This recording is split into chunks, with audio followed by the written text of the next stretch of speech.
So we've looked at sunshine and we've looked at the importance of it, and I trust today will be a nice day to get into the sun because it's not too hot, not yet. And this morning we're going to have a look at the importance of water. We looked at what sleep does for us every night. Tomorrow morning I'll be looking in detail at our subject, trusting God. In fact, my 11 o'clock presentation is called To Renew the Mind. And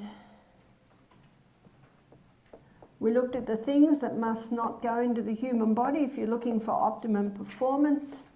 And I'm sure everyone's been practicing breathing through their nose and out through their nose. Yesterday we spent the morning on nutrition. And yesterday we also looked at the importance of taking everything in moderation. And the last and certainly not least is exercise. Isn't Carlos an inspiration? In fact, when I saw him, I thought it was a young man. His fit body, his stance, and you get a little closer and you can see he's not that young, but what an inspiration that we can enjoy, you know, even up into, I think he's in his late 70s now.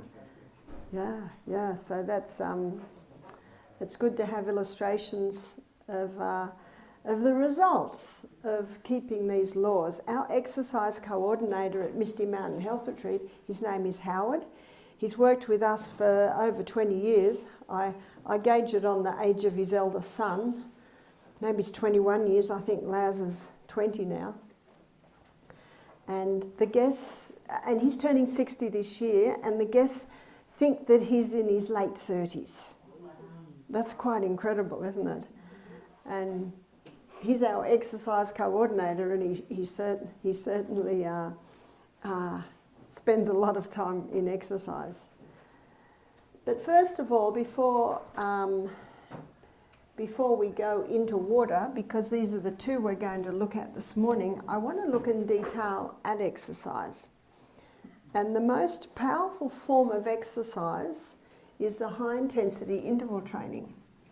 Now, the reason why this is a powerful form of exercise is because of the effect that it has on the body. But what excites me about this form of exercise is it only takes 15 minutes a day. Are you interested?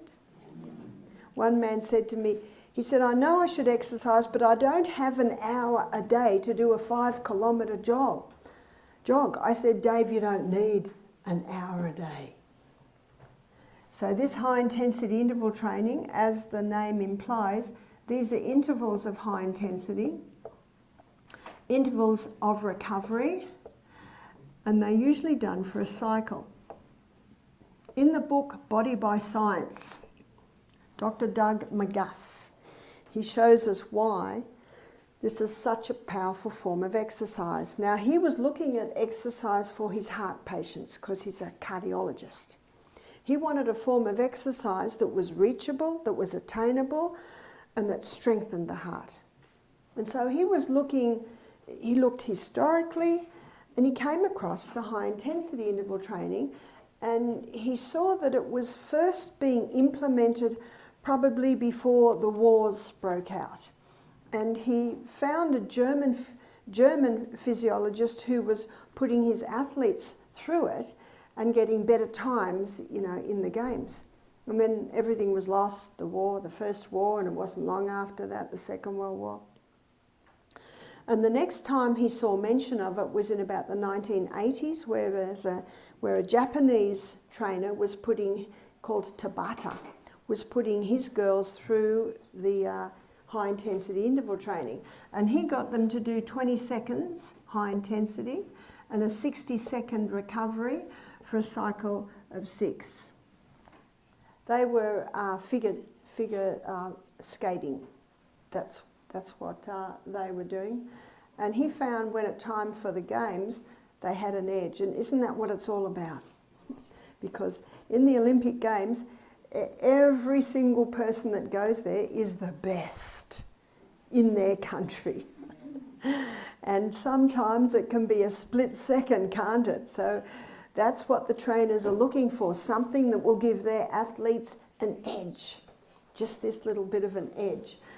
And he found that they certainly did. In fact, in some gyms today, you've still got the Tabata protocol. There's like a cycle of different high intensities, rowing machine, push-ups, rebounder, you've got different things. What Doug McGuff came at, he came at a protocol that he felt that was more probably in line with the average person. Even though it was more high intensity, 30 seconds, it was a 90-second recovery time. And he did this for a cycle of 6. And he, as every good investigator does, they try it on themselves first, is that right? And he couldn't believe the effect. Within a few weeks, he was sleeping better. Within a few weeks, he found that at the end of the day, he was not as tired. Within a few weeks, he found his digestion was improving. His bowel habits were improving. In fact, it seemed to affect every single part of his life. And his mood. He found that he wasn't getting as irritable. And so he was impressed. And yet, if you've done the maths on that, being generous, it's no more than 15 minutes a day. I've read a few books on this. One's called Fast Exercise by Dr. Michael Mosley. Also, Dr. Al Sears, he's called the Exercise Doctor. His book PACE, which means Progressive Acceleration of Cardiopulmonary Exertion. I'll repeat all that in a minute. In fact, in case it's just PACE. His book is PACE. And so, the proverb says, in the multitude of counsellors there's safety. So whatever I present, I look at it from different angles, from different writers, and you always pick up something. Every writer puts a slightly different slant on it.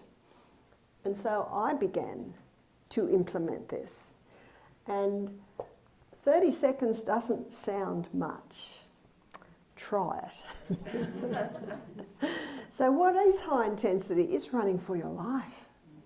What Michael and I do, we run up the hills and we walk down the hills at Misty Mountain. We walk up the next hill and down. And I really like going on the other side of the canal because the road's so rocky.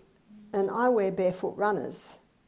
And barefoot runners aren't great on all the rocks and things. And so there's a track the other side of the canal and it's grass. And it's going up and down a little bit. But I found a track this morning. It was called, I think, the Pine Forest track. Wow, that got me really good. But something touched me. I don't know whether it's stinging nettle. Do you have stinging nettle here? And I thought, I wonder if that's this poison ivy I hear about. But it touched my leg, so I didn't go back that way. I came down the road. So high intensity really is anything that will get the heart rate up and the breathing increased. So if you can't run, it might be push-ups. If you can't do push-ups, it might be push-ups on the wall. If you're on the rebounder, it can be jogging on the rebounder. Most of the research has been done on the exercise bike. I saw also a documentary on this. And what they did was they chose a girl she was a journalist. She was probably about 38. She looked fairly slim, not as little as me, but she looked very nice. And what they did with her is they got her to do the 30 seconds high intensity, but they allowed her 15 minutes recovery. And they did this for a cycle of 3. So they did it slightly different. And what they did was before they put her through this, they measured her torso, her weight, all the basic things. And they were filming her as she's going through it. And when she's to the end of the 30 seconds, you could see it was a real challenge to her. And sometimes it was on the exercise bike. The beauty of the exercise bike is that you're holding on. So for people who are a little unstable on their feet, people who have ankle, knee or hip problems, it's a lot easier, and you can cycle as hard and fast as you can, and then your recovery time can be just slowly cycling. They have discovered that in recovery time, it's far more effective if you move, but at a slower rate. You just move a little slower. For Michael and I, running up the hills, walking down the hills. How do you know when you're ready back for the high intensity? Your body will tell you. You've got your breath back. The heart rate has settled down a little bit. And you'll find if you go back too soon, then it's hard to even do the 30 seconds. I always count, because if I don't count, I won't go 30. Because at 25, my body's starting to say, that'll do. That's enough. So push yourself to that 30. Al Sears says in his book, he had a lady who he was one of his patients. She did 7 seconds high intensity and she needed 15 minutes to recover. I give you that story because not everyone's quite that unfit. But his book, the first P, is progressive. This is progressive. The more that you do it, the easier it gets. Your fitness is not determined by how hard and fast you go. Your fitness is determined by your recovery time. So this journalist, this female journalist who they were putting through with this, she didn't exercise. And so they went a little bit lighter with her and allowed her 4 minutes to recover. But I think she did it for something like 3 months. 3 months they put her through it.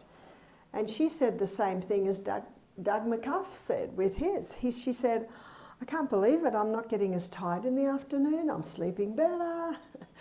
She said, everything in my life has improved by just taking this little chunk in the day. But you know what the surprise was? When they measured her, she'd lost 2 inches off her waist.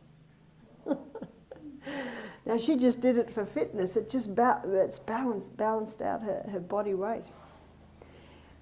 It's like the program that we're putting you through, 2 days juicing and then eating breakfast like a king, lunch like a queen, tea like a pauper. We find that the overweight take off weight, lose weight. We find that the underweight put on a bit, and we find those that are the right weight basically just stay the same. What Doug McGuff said, and I know my son said, a friend of his, he was small here and big here, and as he exercised, this came in and this came out. It just helps to balance the weight in the body, because we live in an amazing body with an inbuilt ability to heal itself. So you just start where you are, and you just start with what you can do. But what I'm ever thankful to Doug McGuff for is he takes you inside the cell. So that's where we're going to go now. And I'm going to take you somewhere that I've been getting you familiar with all week. So the glucose goes into the cell and it goes through a 20-step pathway. And the 20-step pathway, how much energy, students? 3. Nearly 2. And that's the anaerobic pathway, called the anaerobic pathway because it doesn't use oxygen. The end result of this 20-step pathway is the chemical form of glucose called pyruvate. And pyruvate, as the chemical form of glucose, gets fed into the powerhouse, called the powerhouse of the cell. Okay, students, how much energy? 36. Yay! 18 times more energy. That's why the old saying says you will receive more energy than you expend on your morning exercise. Can you see why? Because this is the aerobic pathway. And the aerobic pathway uses oxygen. And we also looked at how in the muscle cells specifically, you've got little bunches of grapes and they're little molecules of oxygen. So the glucose goes in. Number 1, it gets sent to the cell. Number 2, it gets stored as glycogen.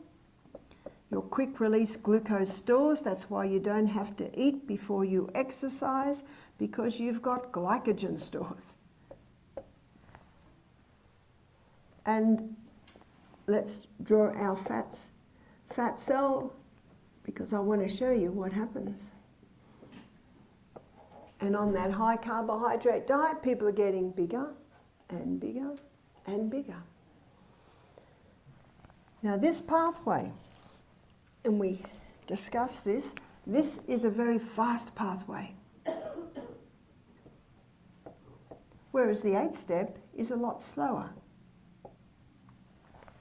So let me show you what happens in the cell with your high intensity. Let's go to Doug McGuff's one. This is the one I usually do. So when you're getting to the end of your first set of high intensity, 20 steps speeds up, 8 steps speeds up. That's not a surprise. But because of the faster revs of this one, more pyruvate is being made than can be fed into the powerhouse.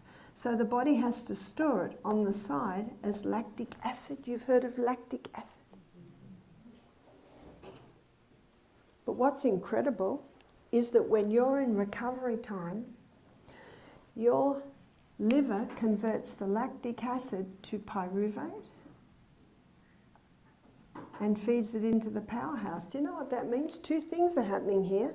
When you're in recovery time, you're burning just as much fuel as when you're running for your life, and in recovery time, all the lactic acid is being mopped up. And that is one of the reasons these athletes have an edge. They have an edge because of this very process that's happening inside the cell. So it's not an excuse because you can't go any further when you say, let's look at the view. If you're climbing a mountain, it's actually important.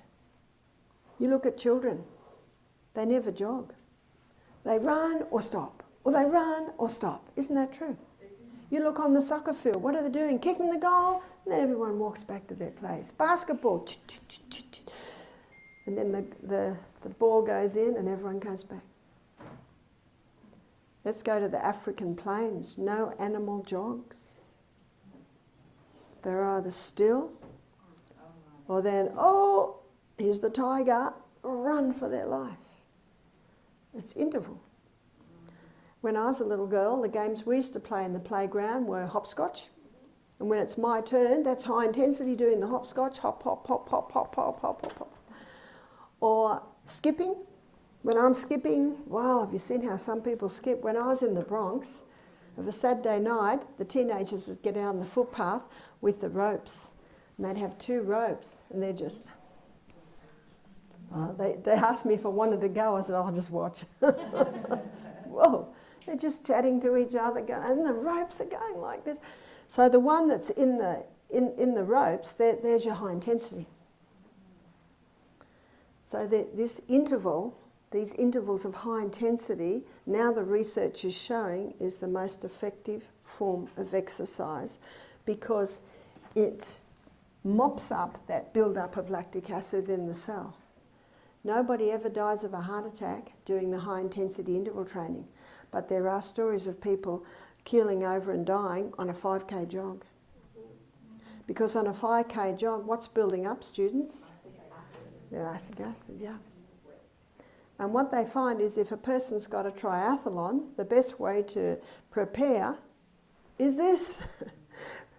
Training like this gives them the ability to do the 5K jog or, 10K, whatever they're doing in the triathlon. I was watching the Olympic Games. I love watching the Olympic Games, I think, because we love excellence, is that right? And I was travelling, and every time I went to an airport, I'd have a look in the big screen, what are we up to? And I think it had the 10-kilometre run. Do they have a 10-kilometre run? Anyway, it's a big one. And there were these 2 real skinny Africans up the front. And the commentator was saying, you can see these people haven't run in a race much before. It's the first time they've entered. They're up the front too fast. Let's go back. Yes, here are the favourites. Here's the Russian, here's the American, here's the Australian, here's the Swede. They're doing the sensible thing. They're biding their time. And then I didn't see it again. And then next airport, I go and have a look, and apparently it was the last event. And here's the oval with first, second and third. Guess who was first and second? The Africans. They're probably running from tigers, you know. So that commentator had to eat his words. I read a book called Born to Run by Christopher McDougall, and it's about the barefoot running. And his story is interesting. I saw it at my daughter's house because I'm such a reader. I'm always looking for books to read. And she said, yeah, take it, Mum, I've got two. Oh, that was a fascinating book. He was a runner and he had hamstring problems, he had lower back, he had pelvic problems. So he decided to take a few months off, travel the world and interview runners. And he also looked at the history. And as he interviewed, he actually found something interesting. He found that barefoot runners don't get hamstring problems, don't get lower back, because barefoot runners, and you try running barefoot on your heel, you never will. Barefoot runners run on their toes. They run on the balls of their feet. And then historically, he found Abebe Bikila. Have you heard of Abebe Bikila? Abebe Bikila was an African who won gold in 1960, 1964 Olympic Games. Barefoot runner. Nike and Reebok hate him. You know what I mean? So I was so interested in the barefoot running. And it was another book where the guy's an evolutionist and talks about the evolving and this. And then he goes to the foot doctors and he studies the foot and he says, it's an incredible design. And I thought, make up your mind, mate. Did we evolve or were we designed? And the foot is an incredible design. Because when you run on your toes, your balls of your foot, your toes spread out, your toes, it's incredible what happens. Your toes grab, your big toe grabs, and what happens, all the little muscles, teguments, tendons and ligaments, they're designed to cushion as you run. You look at children, how do they run? Always on their toes. Always in their toes. But what's happened with these joggers today, they've built up the heel so that people heel strike. And what this guy found was that all of his problems were because of those cushioned runners where they heel striked. But the toe strike never has those problems. So that's when I went out and bought my barefoot runners, hoping they'd be a bit cheaper, but they're not. And I started to run in my barefoot runners. Yeah, they don't like the real rocky roads because you know they've got such a thin sole. So when you buy them, the toe and the heel should be able to meet like this when they're new. And I just love those barefoot runners. You just fly when your feet are barely touching the ground. But the next day when I woke up, oh, was I sore. And that's when I realised you use totally different muscles when you toe strike, when you're striking with your toe. I never used to wear joggers, but a friend of mine said, Barbara, just try them. They're like armchairs on your feet. So I got some and I thought, oh, they're pretty good. But no more, no more.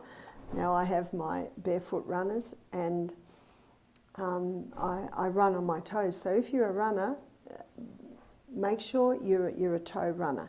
Also experiment, go on the grass. You will not run with your heel. Your body won't let you, because every heel strike is a jar. It's a jar to the body. And he talks about runners who've been running for years. You know what's happening? Hip, knee, lower back, ankle problems, even when they're late 40s. Starting to go in their 50s. So let's go back to our illustration here.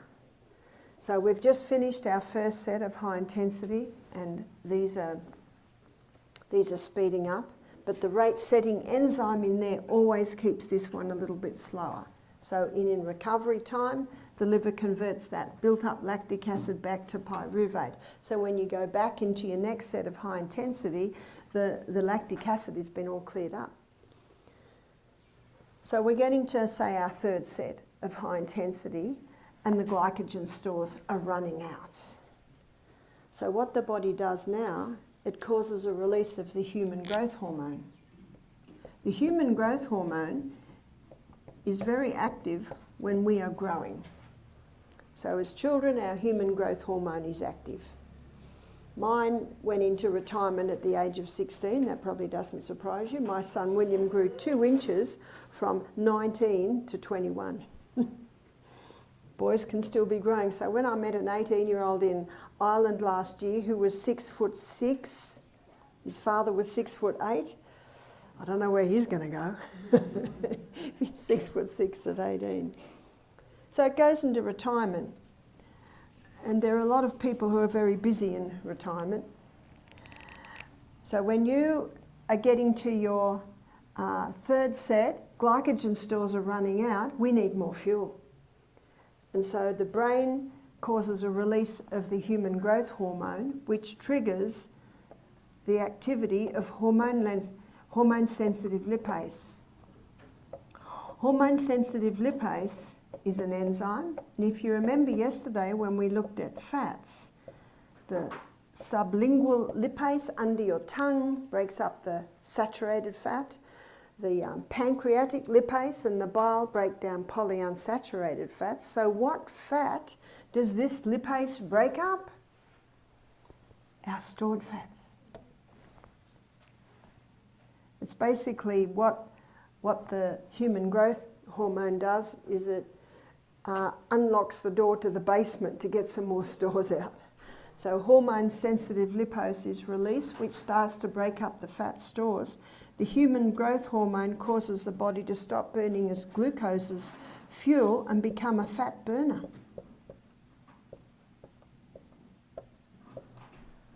Now we looked at this also earlier in the week, that glucose, it burns at 4 calories per gram. Fat burns at 9 calories per gram. And remember what a calorie is? It's a unit of energy. What Dr. Robert Atkins found is you can be on a 2,500 calorie a day diet that's all carbohydrates and you can put on weight. You can be on a 2,500 calorie a day diet that is high fibre, generous proteins, healthy fats, and you can lose weight. So any book that's still counting calories, sorry, they're back with the dinosaurs. Calorie counting has been shown, it doesn't work. There's calories and there's calories. So when, I don't know if you saw how much olive oil I put on my toast this morning. My toast is covered in olive oil. Fat doesn't make you fat. It wouldn't be nice if I put half a cup on it, would it?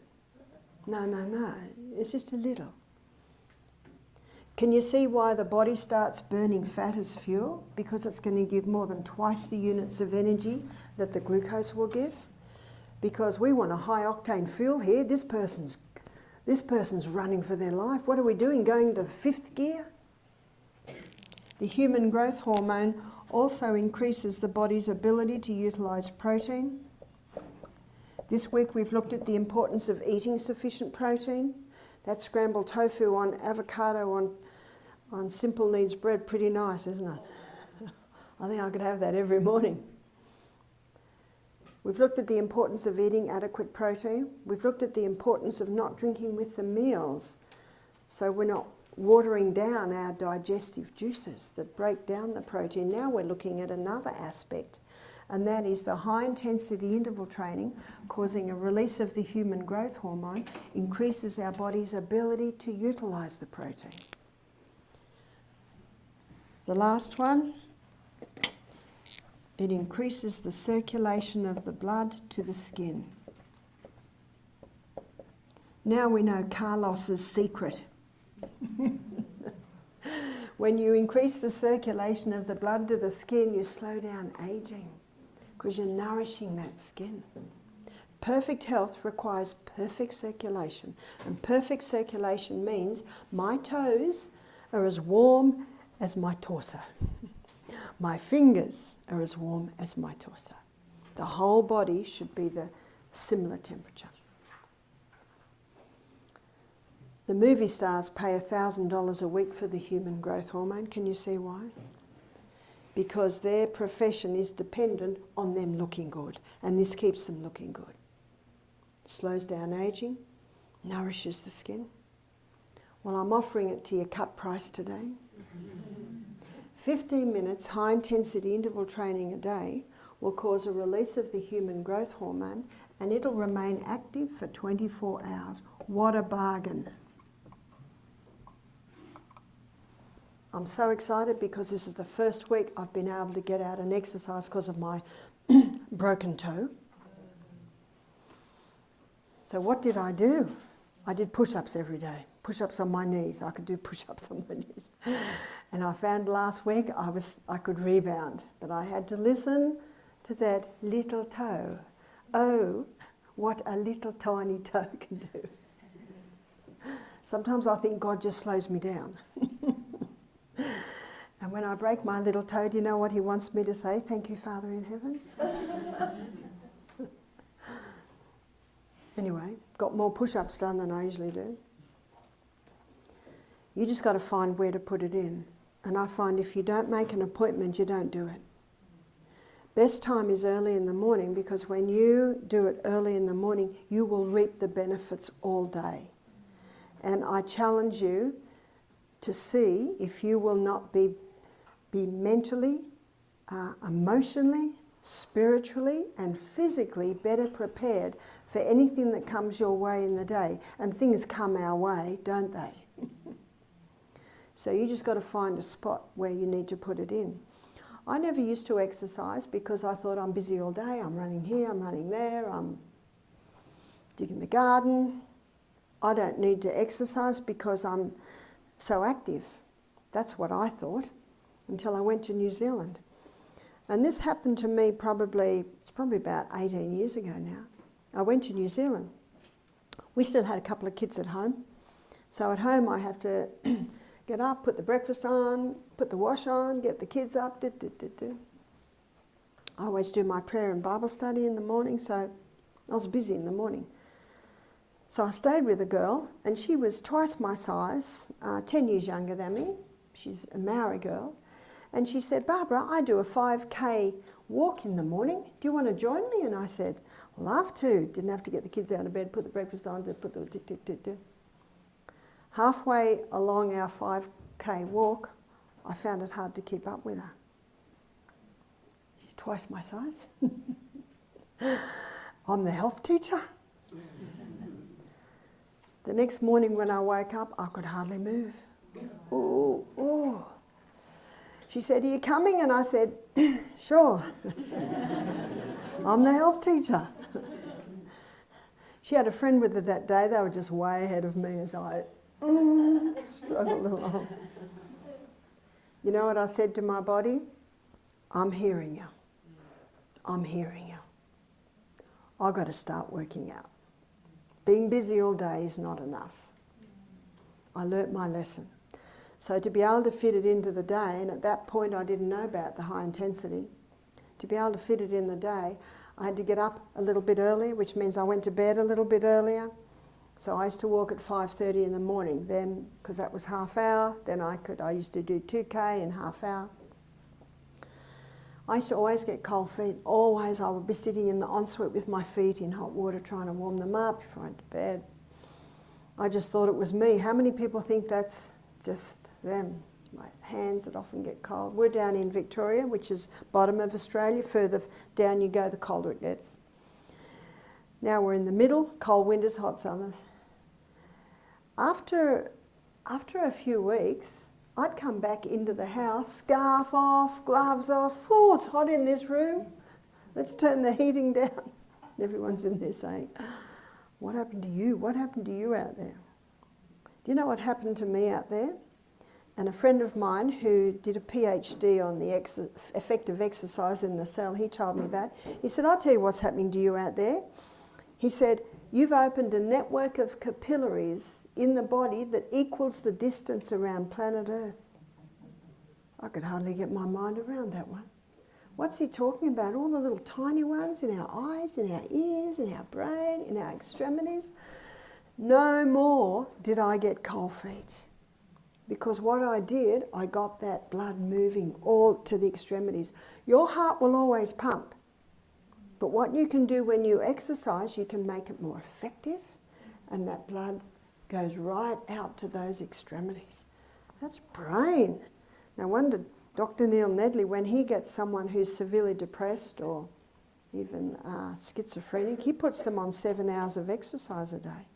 He says after 1 week, they're so much better because those little capillaries, they open up in the brain. Anyway, I got a chance to test it. I got a chance to test my fitness about 2 years later.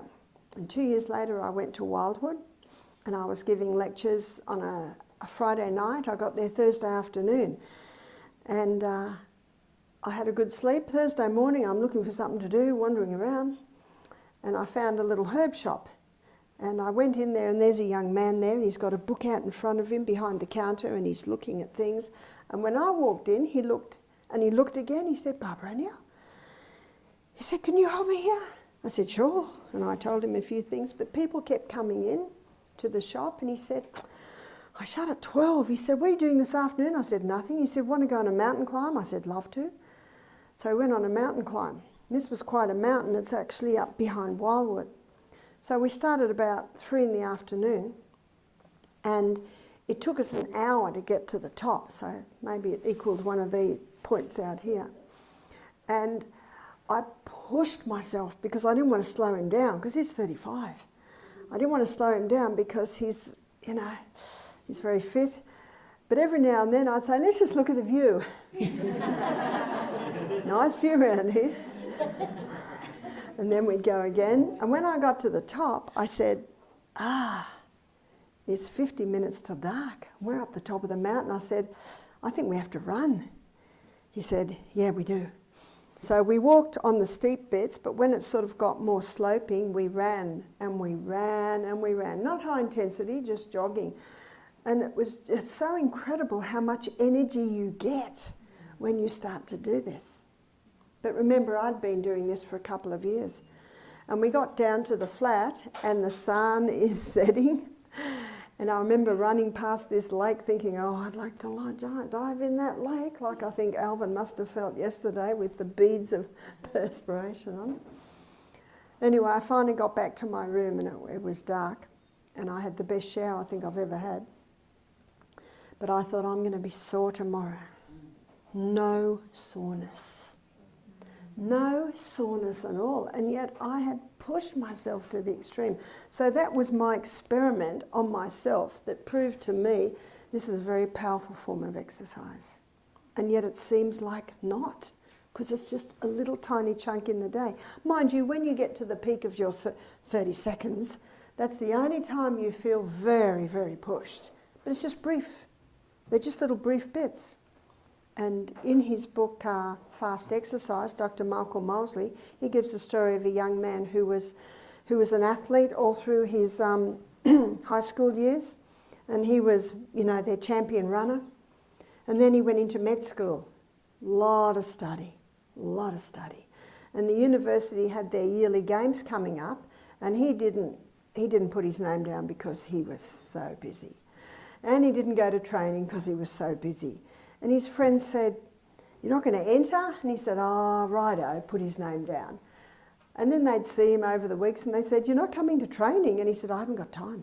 I just haven't got time. But when he was studying and he'd feel a little bit sleepy, he'd jump up, run round the oval as fast as he could, and then come back and keep studying.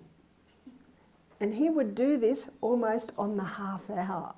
Run as fast as he could around the oval, come back, go back to study. And that's how he could do his study without falling asleep. And then it came time for the games. Guess who won? He won. And everyone said, you haven't even come to training. He said, I don't know. But he was actually doing that high intensity interval training. In his book, Pace, Dr. Al Sears, pace means progressive. This is progressive. If you can't quite get to the 30 seconds, and if your recovery time is 4 minutes or 5 minutes, so be it. Because this is progressive. That's why write down your recovery time. That's the one you write. Write down your recovery time, because as you get fitter, it will get less and less and less. And that will be very encouraging. Part of being your own doctor is documenting your case. And in a few weeks, you'll forget what you were doing here. And sometimes your healing will accelerate, and sometimes your healing will plateau. And in the plateauing time, it's nice to go back to your journal and go, actually, I've come a long way. Because, you know, can you remember what you ate for lunch 2 weeks ago on a Tuesday? No, you don't remember. It doesn't have to be an extensive journal, just light. Write the important points. So progressive, acceleration, you are moving. There's a tiger running after you. And there's a book called The Gabriel Method. I'll have to give it to you in kilos. I'll guess in pounds. This guy was 183 kilos, so I think that's nearing 400 pounds. He was like this. There's pictures of him in his book, just huge. He lost 103 kilo. What would that be? Over 200 pounds. So he's 83 kilo now, which would be 160 pounds. I'm just guessing. And there's a picture of him on the front cover of his book. He hasn't got a shirt on, and he's in his 40s, he's got pants on, and you can count his abs. And then he's inside a pair of his old pants, and they come out like this. He's holding them out. Wow, what happened? Well, he doesn't talk about the high intensity interval training, and he doesn't talk about the human growth hormone. I think the book was written early 90s, something like that. But that's exactly what he was doing, because what he would do, he'd be walking along and he'd pretend there was a tiger after him, so he'd jump down and do 30 push-ups. So he was actually doing the high intensity interval training. And people say, where's all the extras? It's the blood to the skin. When you increase the circulation of the blood to the skin, it pulls it in, pulls it in, pulls it in. So that's I've got the book because of the photos. Right in the middle of the book, there's 4 photos of him. This big, this big, this big, and then muscular, like looks like Carlos. But he's in his 40s, and you would never think that someone who looked like that could get to this. So there's hope for us all. Yeah? Nowadays they're doing the bariatric surgery in order to lose all those things. That's right. So we're hearing from a surgical nurse here that they're going into surgery to have all the excess cut off. But what are you left with now? Pretty bad scars. And you've heard of the liposuction. Have you ever seen what they do? They put this long tube in and the guy's going shove, shove, shove. Oh, the damage done to the tissues. No, let's just stick to this. And Doug McGuff was asked the question, what's the most important, diet or exercise? Now, I agree with his answer, but his answer surprised me because he's a exercise doctor. He said 80% is diet. Got that? 80% is diet. Because as we saw yesterday, the food you eat determines how it's burnt in the cell. Isn't that true? So progressive acceleration, cardiopulmonary is the C in the word pace. Cardio, the more you use that heart, the stronger it gets. So I'll give you the story of my son Peter. He was doing high intensity up and down the hills of Brisbane, training for a triathlon. I think he was about 26. And he's a tiler. He's at work and he's dismantling an old vanity unit, sort of an old 50s one. It had a big chip out of it, And as he got it, it slipped and hit his ankle. I think if he hadn't had a bone there, it would have sliced his foot off. And the blood touched the roof. He called out to my son, James, who's 5 years older. He said, James. Apparently James said, I'm on the phone, mate. That's real Aussie, isn't it? And Peter said, quick, I need help. By the time James got in, the blood was sprayed beautifully all over the ceiling and the walls. Anyway, they bound it up, took him into hospital, and the nurse kept taking his pulse. 50 beats per minute. You don't get many 50 beats per minute in a hospital. Why was Peter's heart rate 50 beats per minute? Because he's running up and down hills. Strengthening that heart. That heart got so strong it didn't have to beat as much.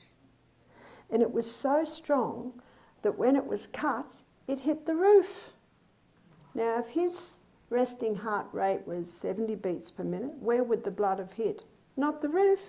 It would have gone blimp, blimp. So you look at a heart rate of 50 beats per minute, boom, rest, boom, rest, boom, rest, boom, rest. You look at 50 beats per minute, boom, rest, boom, rest. You see that there's more rest. That's heart. That is the heart that'll go longer. I think if you come here in 15 years, I think Carlos will still be the exercise coordinator. What do you reckon? And he probably won't look much different. You see, muscle knows no age. Whether you're 9 or 90, you can have strong muscles. That's the good news. And I'm the master of my destiny. And this is the best insurance policy that you can make. How many hours in a day? 24 hours in a day. You actually can't afford not to do it. You just got to find out what works for you. So progressive acceleration of cardiopulmonary. Pulmonary is lungs. And in his book, Al Sears quotes the Framingham Heart Study. We've looked at the Framingham Heart Study a few times. Mentioned it last night, I think. 30,000 people in a little town of Framingham. Some die, some come on. Set up to prove that cholesterol causes heart disease, but it still has not. In fact, it's proved the opposite, and it found that people with high cholesterol levels don't get Alzheimer's. Remember I quoted that? Well, what the Framingham Heart Study also showed is that by the age of 50, most people had lost 40% lung capacity. That's alarming.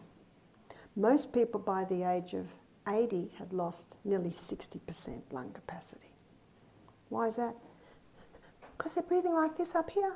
They're not breathing down here. When you breathe down there, you're breathing every part of your lung. But when you breathe high chest, why would your person breathe high chest? Because they're slouched. And when you're slouched, you can't use your abdominal muscles in the breathing process. Maybe their skirt or pants are so tight, you should be able to put your fist in there to allow those abdominal muscles to come in and out. So how can we prevent losing that lung capacity? High intensity interval training. If you've lost it, how can you get it back? High intensity interval training. That's the good news. Most people lose lung capacity because they stop exercising. We're training for something more important than the Olympic Games too. Do you know what we're training for? We're training for our latter years. And we know Jesus is coming soon. And we know there's a world to warn. But the saints are sick. They're sick. Where's his army? So it's time to start training. And there's a lovely verse in the Bible that talks about the race. It's found in 1 Corinthians 9:25. It says, "Know you not that they that run in a race run all, but one receives the prize?" It's talking about the Olympic Games. It says, "I therefore so run, but not as uncertainty. So fight I, but not as one that beats the air. I keep under my body. I bring it into subjection, if by any means I myself might be a castaway." I keep under my body. Because you know what your body's going to say when you wake up in the morning? Oh, I don't need to exercise today. I'll just stay in bed a little longer. Say, no, up. I keep under my body. I keep it into subjection. Only one receives the prize. Every man that strives for the mastery is temperate in all things. Meaning moderation. Now they do it to obtain a corruptible crown, we an incorruptible. This is a crown that will never pass away. And the training they did, and you know what it was in those days? It was a vine that had been woven. So by the end of the day, the leaves are fading. That's why the Bible says, now they do it to obtain a corruptible crown, a crown that actually... All that work for that, well actually it was the honour too. They do it to obtain a corruptible crown, we an incorruptible. I therefore so run, but not as uncertainly. So fight I, but not as one that beats the air. I keep under my body. I bring it into subjection. If by any means when I have preached to others, I myself might be a castaway. So progressive acceleration of cardiopulmonary exertion. You are moving. This is no gentle stroll. This is fast. This is going very fast. No matter your age, no matter what you do.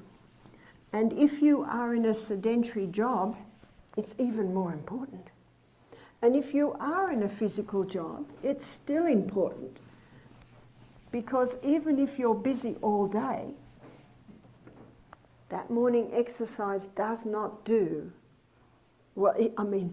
being busy all day does not do what that morning little chunk does. It's just a tiny little chunk. This is your lymphatic system, and your lymphatic system has little gates all the way along it. And your blood capillary system is also a network of capillaries, but your blood system has little muscles surrounding it. So when your heart pumps, it pumps all the way through and down your whole capillary network till it gets to the toes or the fingertips. How does the blood get back? You have a second heart. It's your calf muscle. And your calf muscle is what pumps the blood back. That's why anyone with varicose veins, they should do this a lot. Go up and down on their toes. And what are we told to do in the plane? Wiggle the feet, because when you wiggle your feet, it causes your heart muscle to go. But the lymphatic system has no pump. So how do we move that? And when you realise that your lymphatic system is your body's vacuum cleaner, it's sweeping away waste from the tissues, and it sweeps away waste from the tissues into the lymph nodes under your arm, in your groin, in your neck, and the only open one straight out is your tonsils. Have you found that when you oil pull, you'll cough up a lump or two? It's your tonsils. It was a crazy, crazy decision to cut the tonsils out. You know, if they're swollen, there's a reason for that. It's actually telling you something. That's why we have to listen. Listen. And you know what you do when you listen? You listen to what the body's saying, you try different things, and you see what your body responds to. And when it's responding, you're listening.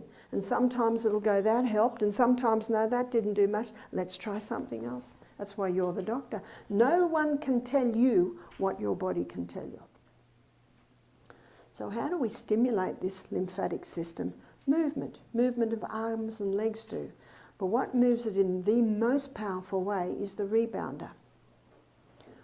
Rebounder is the only exercise that actually affects every single cell in the body. There is not one single cell that is not affected by jumping on the rebounder.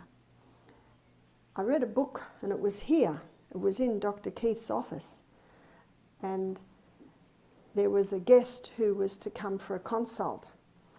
And it was half an hour, and she still hadn't come. I found out later that She wanted out. Her husband brought her here for a present, but she doesn't eat any vegetables at all. And she was not impressed that he brought her to a vegetarian health retreat. So that's why I'm sitting in Dr. Keith's office and I'm ever looking for a book, and there I saw it in his library. It was a book on rebounding by Albert Carter. It was written in the 80s, and there's a picture of Albert Carter and he's just like this, you know, count the muscles. And he was an Olympian trampolinist, and then he married, and then he and his wife did trampoline shows. They'd go from town to town, have all the kids in there doing it. And he noticed a few things. His little boy was only little, but if anyone challenged him at school, he would challenge them to push-ups, and no one could equal him. He could do 1,000 push-ups, this little boy. And then you noticed his little 4-year-old girl, he could hold her ankles and she'd do one-arm push-ups, 4. And he wondered why his kids were so strong. I don't know if he ever looked in the mirror, but you know, he was pretty. And he didn't do bodybuilding, he did not do weights, all he did was trampoline. So he started to investigate. Remember, I think this is 80s, this is mid-late 80s, and he couldn't find any research on the trampoline until he came to NASA. And he was interested to see what NASA found. Now, NASA's astronauts, when they go out of space for 2 weeks and then they'd come back, and they were very fit when they went. These were young men in their late 30s, 40s, maybe early 50s, but they had to be very fit. And when they came back, sometimes they'd lost 25% bone strength and muscle strength. And NASA found there was only one form of exercise that prevented them losing that much, and there was only one form of exercise that returned their body to previous strength very quickly, and that was trampolining. Trampolining was the only thing that maintained that strength, because when you go out of space, there's no gravity. And strength comes by defying gravity. That's how our strength comes. So what he found in his investigation was that there's 3 forces that come together with rebounding. One is defying gravity. So you think about how we gain strength. It's always defying gravity. That's your push-ups. You're pushing against gravity. But the most powerful, of course, is the rebounder, because you're constantly going against gravity. Acceleration. When you leave that mat, I'm still trying to master writing one thing, saying another. Acceleration. When you leave that mat, you are accelerating. The mat ricochets you up. And when you get to the tip or the peak of your jump, now we experience deceleration. And then as you come down, you're accelerating again. And then you hit the mat, deceleration. So it's acceleration, deceleration, acceleration, deceleration, you can't actually even say it the amount of time you're doing it. And he found a quote from Einstein that said, these 3 forces have the exact same effect on the human body. They have an effect on the body to strengthen every single cell, every single muscle, every bone. There's nothing that equals it. And he suggests 3 minutes, 3 times a day. That's not much, is it? And you can certainly do the high intensity. If you want to do high intensity on the rebounder, you've almost got to jog on the rebounder. And then you could go on the floor and just do some stretches, and then go back to your high intensity. But what also Albert Carter found is that when you're rebounding, it has a dramatic effect on your lymphatic system. Your those little valves are one-way valves. So when you leave the mat and you're at the tip of your jump, every gate opens. When you jump to the mat and hit the mat, every gate closes. Then it opens, closes, opens, closes. So it has this pumping effect on your lymphatic system. That's why when we had a guy come to the retreat at Alabama and his legs were swollen because they'd cut his lymph nodes out of his groin. Anyway, it's a long story, but he was 62. I said, I want you to get onto the rebounder every hour and just do this. Just do that for 1 minute every hour, because that will stimulate his lymphatic system. Even though he's lost these nodes, he has got other nodes and he has to work with that. He was so excited because within 48 hours the legs had gone down. They'd gone down probably 60%, which was impressive.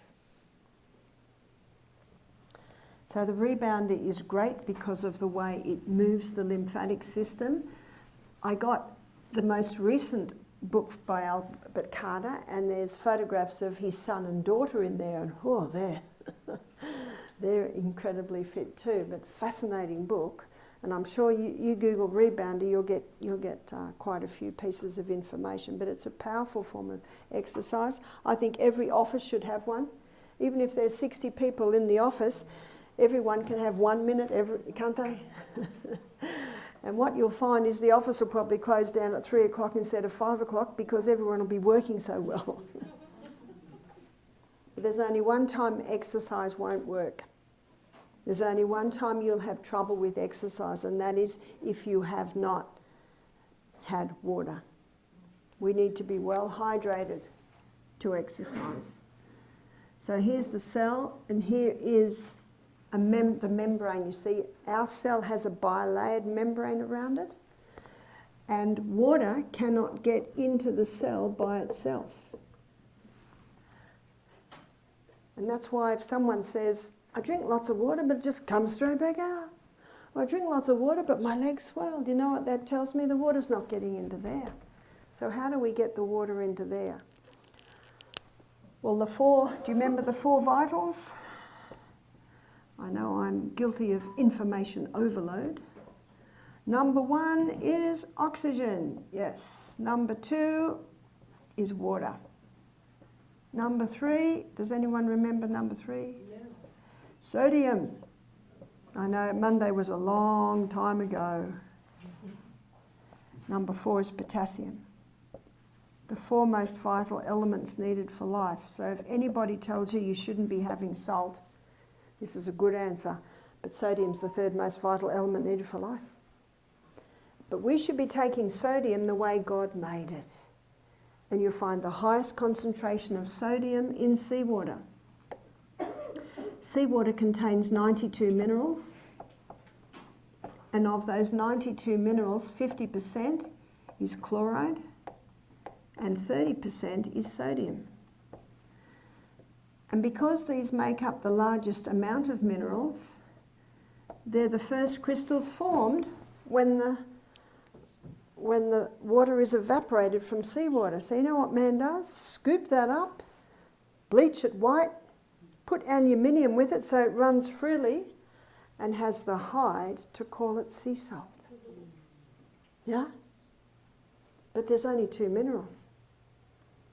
And they make a fortune out of the grey slurry left, selling it as mineral supplements.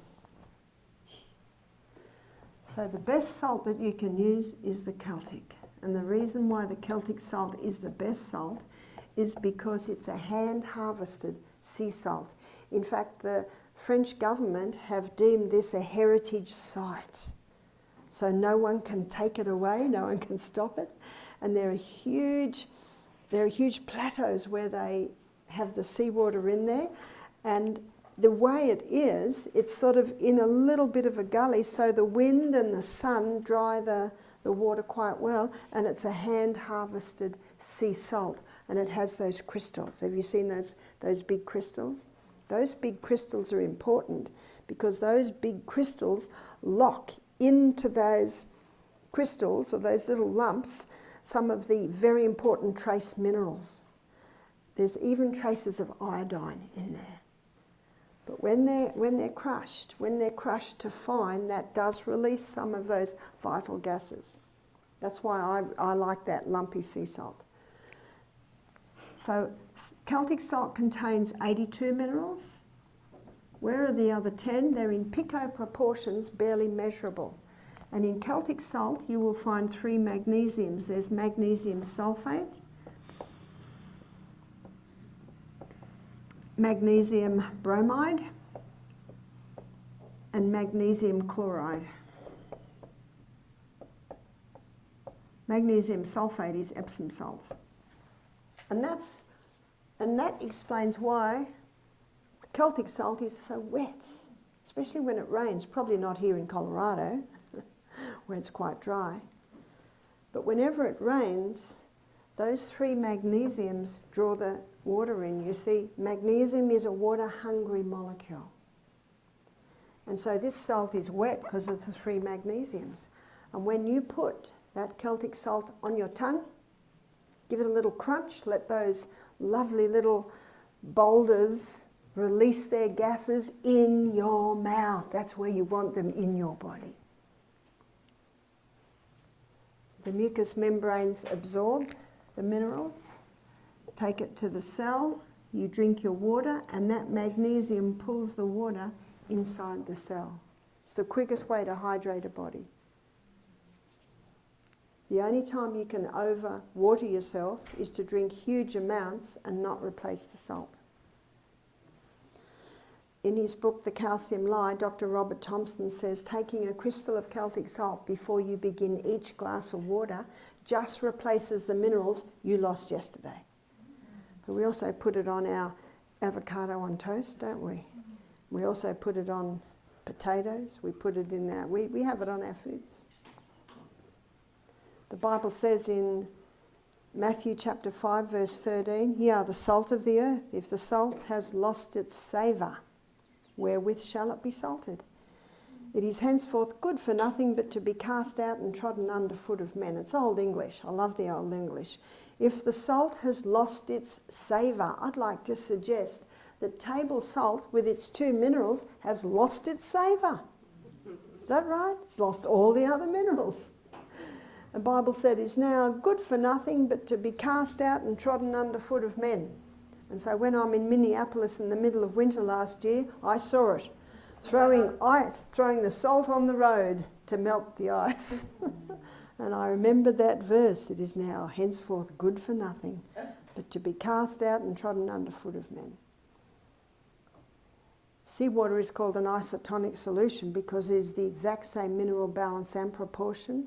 And we saw that when we looked at our bones, when we looked at blood, when we looked at all the fluids in the body, basically are very similar to seawater. Dr. Jacques Lelangre, French doctor who wrote the book The Secret Powers of, or Sea Salt's Hidden Powers, that's what it's called, Sea Salt's Hidden Powers.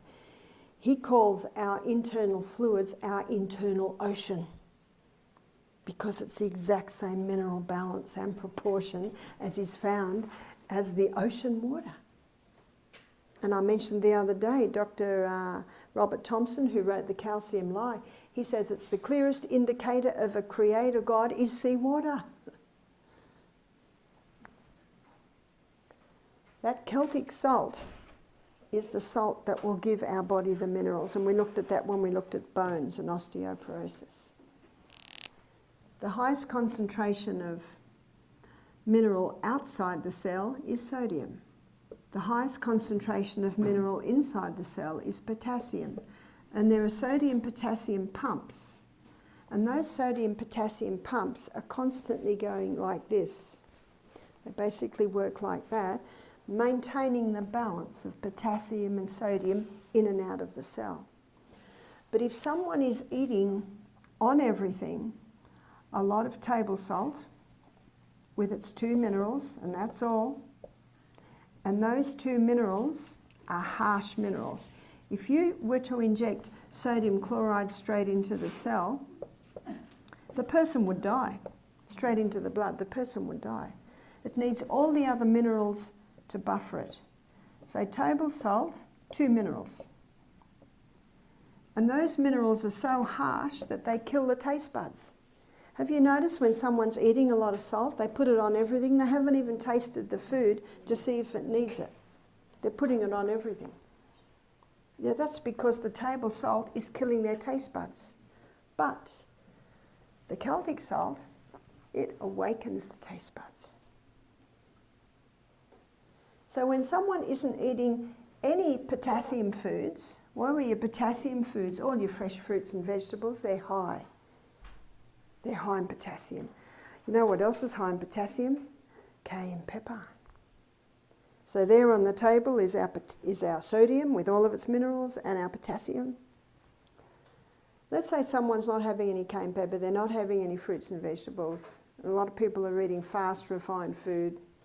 There's an occasional lettuce leaf in the hamburger, that's about it. So what's happening to potassium? It's dropping. What's happening to sodium? It's rising. And this throws these pumps into array, they can't keep up the balance. And the highest concentration starts to merge into the lowest, that's osmosis diffusion. So sodium levels inside the cell start to rise, the cell swells. What's that called? High blood pressure. The doctor's right. Table salt does contribute to high blood pressure. But Dr. Lelangri, if he gets someone with high blood pressure, he puts them on Celtic salt. Because he says the minerals balance out this. That's called intracellular, extracellular. It balances out the intra and extracellular pressure.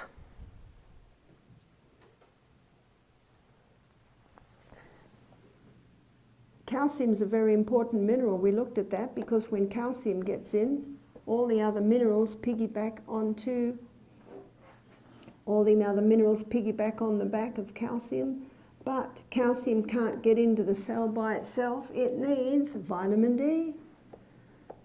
When vitamin D is present, now calcium and all the minerals can get into the cell. Glucose is the fuel used by every cell in the body, but it can't get into the cell by itself. It must have insulin. Insulin's the key that unlocks the door to get the glucose into the cell.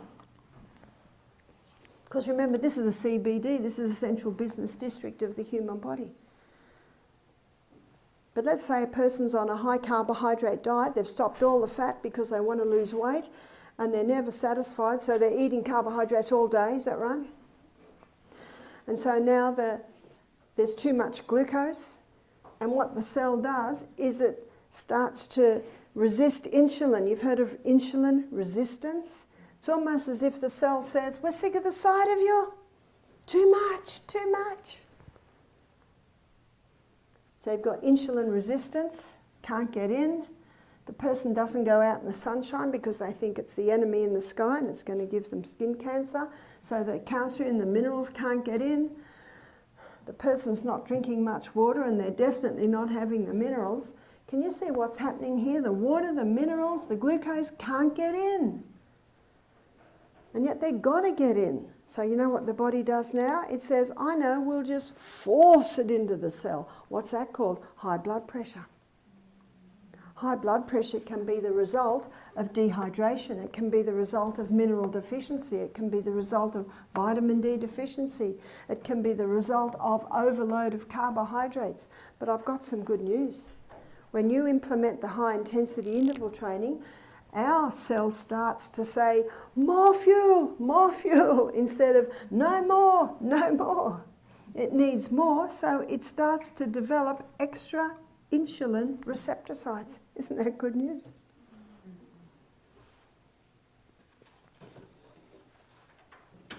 You can't wait for a break till you can try it out, eh?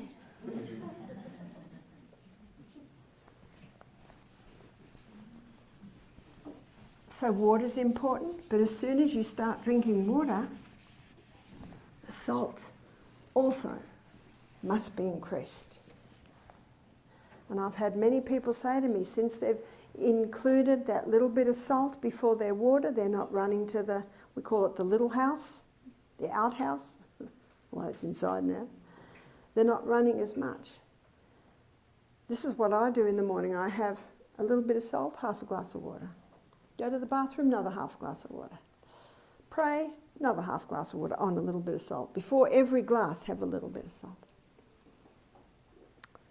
Get dressed, have another half glass. So by the time I do my morning walk, I've usually had about 3 glasses of water. but little by little by little. Don't give your body a hurricane, which is what you do when you drink 16 ounces all at once. What happens when a hurricane comes? The topsoil goes away, everything blows away.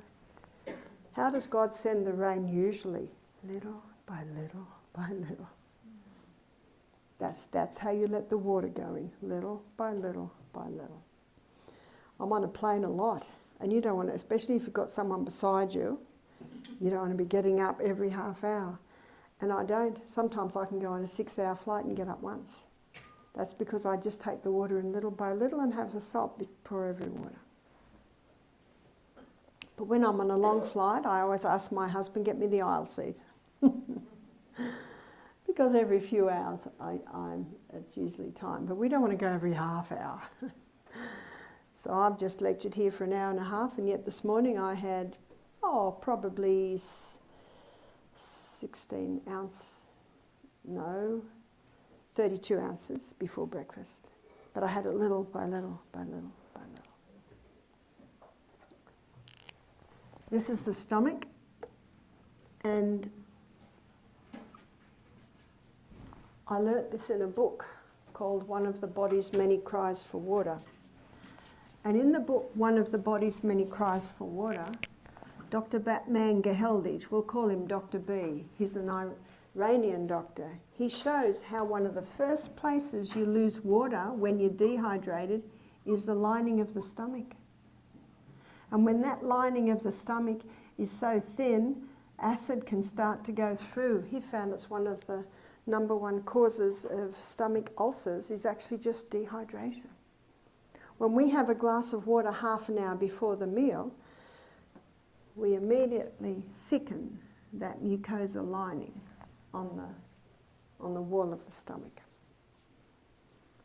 He also found that in a case of dehydration, the person loses the thirst signal. So because I'm maintain good hydration in my body, if I don't have anything to drink after lunch and it's 6 o'clock at night, I can get some thirst because I've gone too long without water.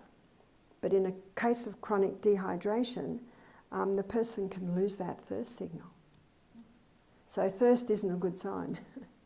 You just drink it because you know you've got to. Because in a day, our body loses from our kidneys. So I'll do litre loss, that's what I know. You know, a litre is a quart. So in a day, the kidney loses 1.5 litre loss. From the skin, it's 0.5 litre loss.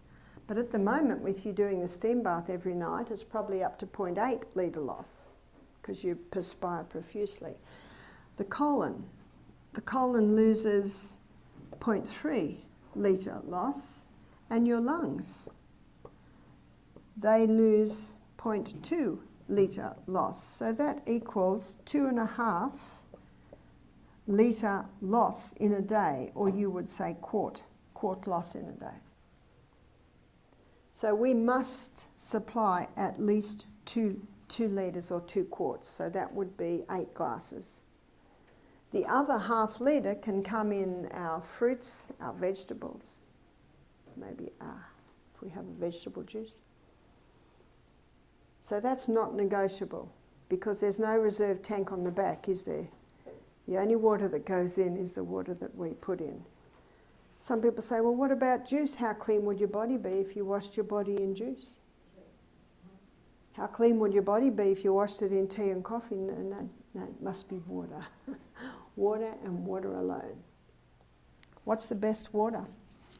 The best water is your filtered water, and you can get some quite good filters today. It's important to get a filter that will filter out fluoride and chlorine. Most filters will take chlorine out. In fact, you can pour a jug of water and put it on the bench, and in a few hours the chlorine has evaporated. But it's the fluoride. That's the one that takes a while to come out. If we come down to the pancreas, the pancreas releases hormones into the blood, and these hormones that are released into the blood are insulin and glucagon. And insulin and glucagon are both hormones that are predominantly made from water. So if you're dehydrated, your production of insulin and glucagon aren't going to be what they should be.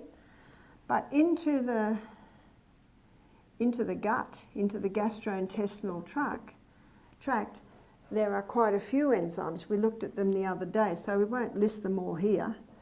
There's the pancreatic lipase, the pancreatic amylase, the trypsin and the chymotrypsin. So we'll just say enzymes.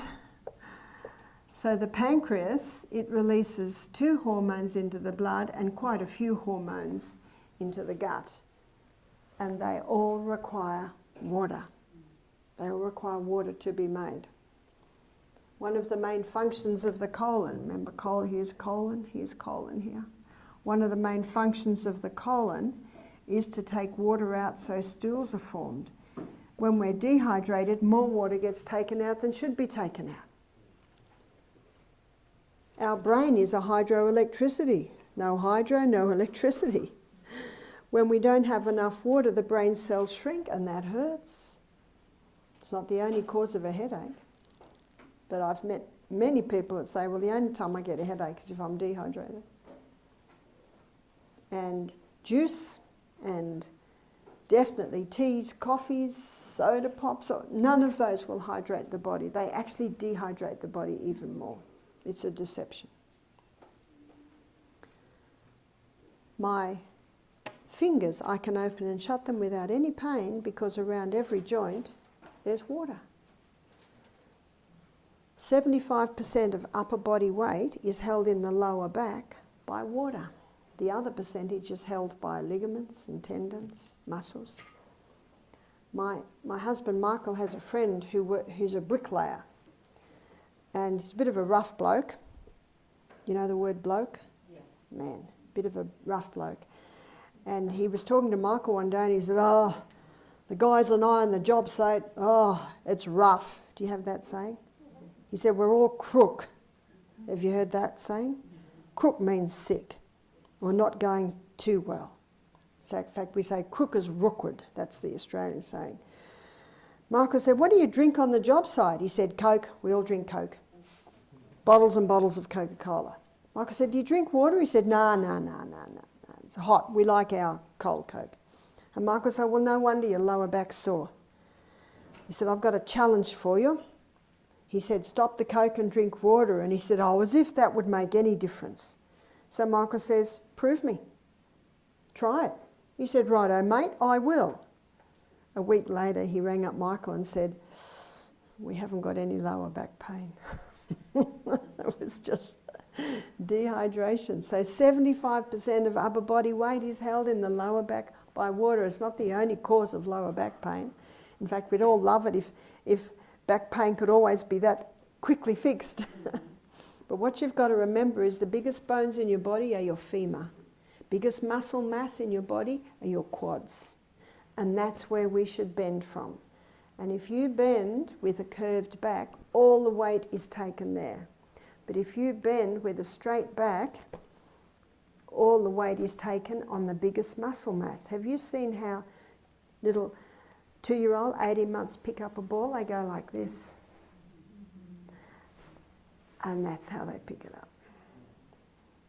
That's how we should pick things up, using, remember, your biggest muscle mass. So a lot of people have lower back pain purely because they lift so wrong. So when I've got a huge big suitcase coming up on the baggage claim, I'm looking around for someone that looks like Alvin. And if there isn't anyone, I just prepare myself and let it fall. But I usually find an Alvin to, excuse me, would you mind? Oh, certainly. And now it's on wheels and I can just push it along. But look after that back. How many people do you know with lower back problems? Yes, it can be dehydration. Yes, it can be the way they lift, the way they bend. But also, It can be that their abdominal muscles are weak, because all your abdominal muscles are connected to your back. So when your abdominal muscles are weak, then you don't have that posture. So we should all be standing erect, and when you've got strong abdominal muscles, it will be so. Have you seen how Carlos stands? Like this, strong. We're prince and princesses of the Most High King. So we should be standing with an erect form because we've got nice strong abdominal muscles. So as you'll see, as we come to the last, as we've looked at the last one, you will be noticing that they almost all interact. Have you found that? Mm-hmm. You almost can't do one without the other. But these are the basic laws of health. And in that little book, The Ministry of Healing, one of my favourite books where I first read of these laws of health, the writer Ellen White, she said, these are the true remedies. These are the true remedies. Yes, hawthorn berry's excellent for the heart, but if you're not implementing these laws of health, the hawthorn berry is not going to be very effective. Yes, it's true that cayenne pepper is the best blood thinner, but if you're not implementing these laws of health, it won't be as effective. These are the true remedies. And these are simple, basic lifestyle principles that I can implement into my life. Florence Nightingale, she called these the laws of nursing. Dr. Jackson. Dr. Jackson from New York in the mid-1800s, late 1800s, he calls them the laws of life. So what interests me is I've looked at many writers from all over the world, and you'll find a lot of them as their basis has these laws. Dr. William Bates, in his book Better Eyesight Without Glasses, the last chapter summarises the basic conditions for strong eyes, and he lists those basic laws of health. It's really common sense, isn't it? But I love exploring the laws. I'm ever looking for more information on these because they're the true remedies. So we can never go past them. And tomorrow you'll find that they are just as important in mental health. My time is up. I think it's up. It is up. Yes? I just had, you said, not to drink with our meals. I was wondering, like, before and after, how long should we? So we should leave half an hour before, and ideally about an hour and a half after. If you're very, very thirsty after a meal, by all means have a mouthful. A mouthful's not going to make a huge difference. But having larger amounts should happen about an hour and a half to 2 hours after. Most people